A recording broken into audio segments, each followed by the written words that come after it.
Hello everyone, हाय। कैसे हैं आप सब लोग दोस्तों। मेरा नाम है उर्वशी जोशी और ये है मेरा चैनल 333 हाई प्रीस्टेस। दोस्तों, आज का जो मेरा टॉपिक है वो ये है, अवेकनिंग के बाद अगर ये नहीं तो कुछ नहीं। तो किस चीज़ के बारे में बात कर रही हूँ? क्या नहीं तो कुछ नहीं। तो मैं बात कर रही हूँ अवेयरनेस की। देखो, वैसे तो हमें अपनी पूरी ज़िंदगी ही अवेयर होके जीनी चाहिए या अवेयरनेस से जीनी चाहिए, बट अवेकनिंग के बाद तो स्पेशली बहुत ज़्यादा अवेयर होके चलने की ज़रूरत है। तो मेरे पास 2 तरीके के लोग आते हैं। एक वो जो फुली बैलेंस हैं, हील हैं, सब कुछ समझ पा रहे हैं, काफ़ी अवेयरनेस में रहते हैं या जीते हैं। और एक वो जो बिल्कुल ही बहुत ही ज़्यादा बिखरे हुए हैं, बहुत ही ज़्यादा तड़प रहे हैं या मेंटल डिसऑर्डर्स जिनको हो रहे हैं। तो जो एक चीज़ मैंने नोटिस करी कि कुछ लोग जो बैलेंस हैं वो क्यों बैलेंस हैं और कुछ लोग जो बैलेंस नहीं है वो क्यों नहीं है, वो एक चीज़ है, वो है अवेयरनेस। जो लोग बहुत ही ज़्यादा, जिनका ग्राफ लो पे जा रहा है, जो कि जिनकी की एनर्जीज़ बहुत ओवर हो रखी हैं, या जो बहुत ज़्यादा डिप्रेस है, या जिनको मेंटल हेल्थ इश्यूज़ बहुत ज़्यादा हो रहे हैं, उनका कारण ये है कि उन्होंने इस यात्रा में अवेयरनेस से नहीं जी ये जर्नी। ठीक है। और जो लोग हील और बैलेंस हैं, उनका मैंने देखा, अगर मैंने उनकी पूरी यात्रा सुनी तो उनको शुरू से ही चीज़ें नोटिस हो रही थी कि ये कुछ अलग सा हो रहा है, या फिर ये चीज़ मेरे ऊपर जो है हावी हो रही है, या ये चीज़ मेरे अंदर बहुत ज़्यादा बढ़ रही है। तो वो हर चीज़ के रूट कॉज में जा रहे थे, उसके कारण और निवारण तक पहुंच रहे थे। तो मैंने देखा कि अभी जो है वो सभी लोग काफ़ी बैलेंस हैं, जो कारण और निवारण तक या रूट कॉज में जाते थे। और जो मैंने देखा कि जो लोग हील और बैलेंस नहीं है, उनका मोस्टली मैंने ये देखा कि उन्होंने अवेयरनेस से नहीं जी इस यात्रा को। और एंड रिजल्ट ये है कि या तो डिप्रेशन हो रहा है, या तो एंजाइटी हो रही है, या तो वो किसी को चेज़ कर रहे हैं, या तो वो बेचैन है किसी को लेके, या तो फिर उनको हेल्थ इश्यूज़ या तो मेंटल हेल्थ इश्यूज़ हो रहे हैं। तो क्यों हुआ ये?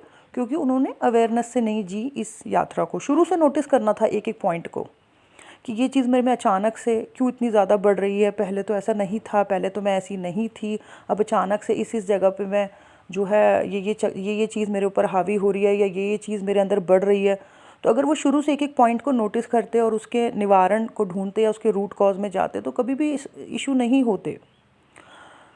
और ये जर्नी जो है स्पिरिचुअल अवेकनिंग की जर्नी है। स्पिरिट शब्द से बना है स्पिरिचुअल, यानी कि अपनी सोल और स्पिरिट से कनेक्ट होने की जर्नी है।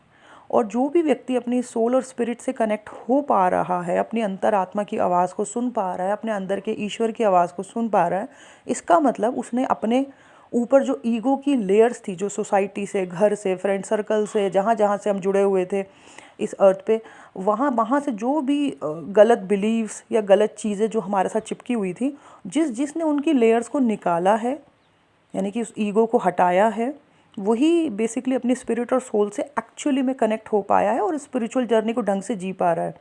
ऐसा कोई भी व्यक्ति जो अपनी स्पिरिट या सोल से कनेक्ट हो गया है, जिसने अपने अंदर की ईगो की लेयर्स को निकाला है, उसको दर दर भी भटकना नहीं पड़ेगा। उसको सारे सवालों के जवाब अंदर से ही मिल जाएंगे। ठीक है।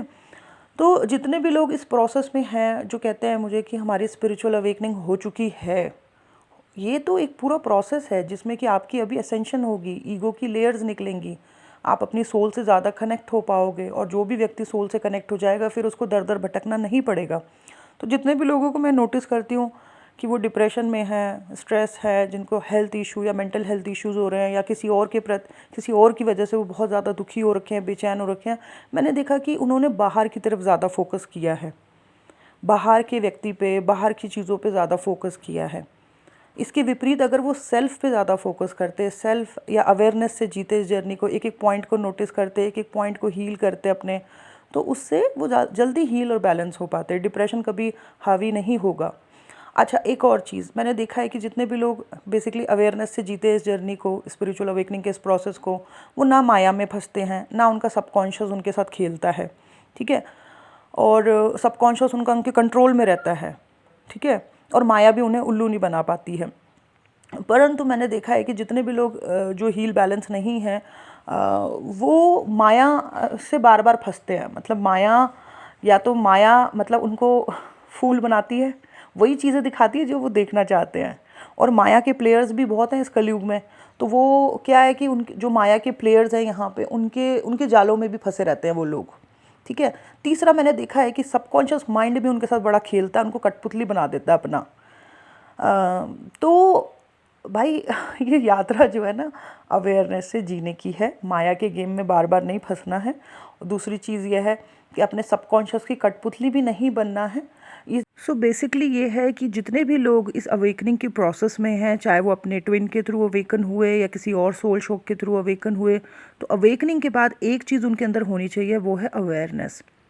ठीक है, अगर वो अवेयर हैं, अगर वो थोड़ा सा भी सतर्क है, जागरूक हैं, चीज़ों को लेके समझ पा रहे हैं, अपने आप को समझ पा रहे हैं, तो ये यात्रा उनके लिए आसान हो जाएगी। बिकॉज़ कोई भी चीज़ अगर सरफेस पर आ रही है, कोई भी चीज़ ऐसी जो उनके ऊपर हावी हो रही है, अगर वो उस चीज़ को नोटिस कर रहे हैं, उसके कारण को ढूंढ रहे हैं, उसके निवारण तक पहुंच रहे हैं, तो स्टेप बाय स्टेप सब कुछ आसान हो जाएगा।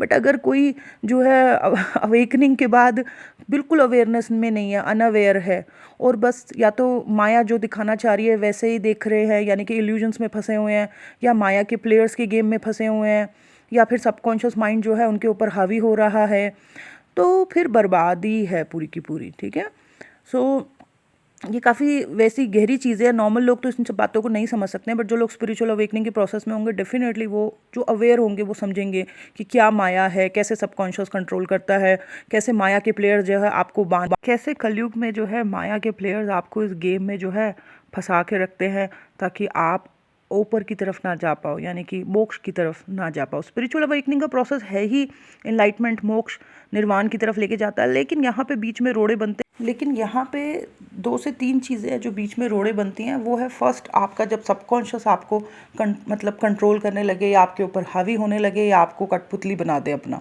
सेकंड जो है माया है, जो कि वही दिखाती है आपको जो कि आपके अंदर चल रहा होता है, जो आप देखना चाहते हो। तीसरा है माया के प्लेयर्स, जो कि वैसी बातें करते हैं जैसी आप सुनना चाहते हो। समझ रहे हो? सो ये 3 चीज़ों से आपने सतर्क रहना है, जागरूक रहना है। तो बस दोस्तों, यही था मेरा आज का वीडियो। आई होप आप लोगों को समझ आया हो, अच्छा लगा हो। Thank you so much. Bye bye, take care.